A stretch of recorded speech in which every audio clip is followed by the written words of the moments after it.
In every corner of America, you'll find figures who everyone else looks to. They look to them because they're bold.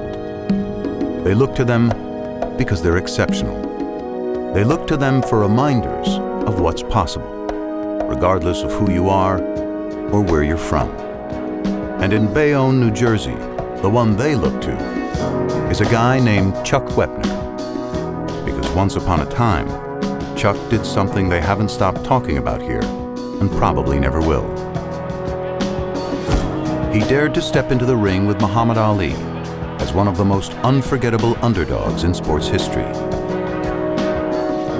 The story starts in a boxing gym, where they used to put big gloves on little fighters and watch them box. Even then, there was a difference between the way Chuck fought and the way the other boys did. Because Chuck never took a step back. He just kept moving forward, daring to take what they threw at him and throwing back even harder. Because if every man is born to do something, Chuck Wepner was born to beat the odds. I wasn't a tough kid. I had to become a tough kid. When I moved to the projects, I more or less got my training just in street fights. Being a brawler, I had to keep the pressure on guys all the time. I had 328 stitches over my eyes and inside my eyes and in my mouth. But that's why I sold out all the time. People wanted to see you get busted up. They wanted to see you bleed. So that's what Chuck did. He bled for them. And the Bayonne Bleeder became known as much for the punches he took as the ones he threw. But then in 1975, Chuck got the call of a lifetime. The heavyweight champion of the world was looking for an easy fight and wanted to give Chuck a shot.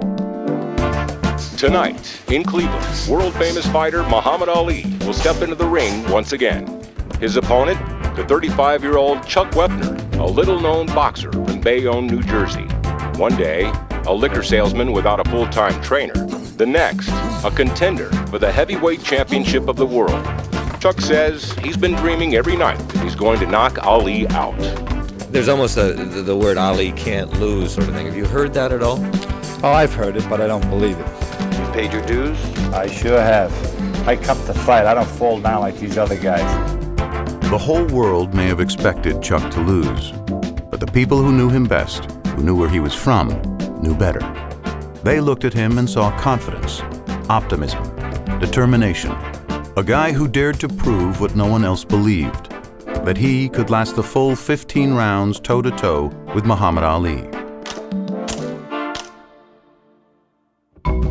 The moment that I realized that it was real, I was standing in the ring. Chuck was fearless that night, never hesitating for a second. He just kept moving forward. Wepner not visibly shaken as he continues to come in. This man does not back up. And in the 9th round, all that momentum led to the impossible. Oh, of Muhammad Ali, and what a surprise! The champion was on the canvas for just 6 seconds. But when he rose, he was angry. What followed were some of the most brutal rounds in boxing history. But every punch Chuck took only further epitomized who he was, his toughness, his authenticity, his heart. And when the fight was finally stopped with just 19 seconds to go, Chuck had showed the world who the guy from Bayonne really was. Fight Muhammad Ali for the title was the greatest. I was a 40-to-1 underdog not to go more than 5 or 6 rounds. I won 15, I had him down, and even though I didn't win the fight, I proved that I belonged in there. 40 years later, Chuck Wepner is still who he was in the ring that night. He still lives where he came from, among the people he means the most to. As bold, as exceptional, as daring as ever. And he's still moving forward.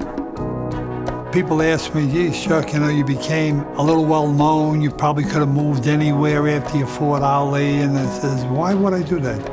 I love Bayonne. I've been there my whole life. Things just worked out right for me. I'm probably the luckiest guy in the world.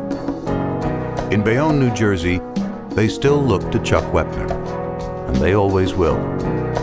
They tell his story because there's no better way to remind themselves what's possible, when you never stop daring greatly.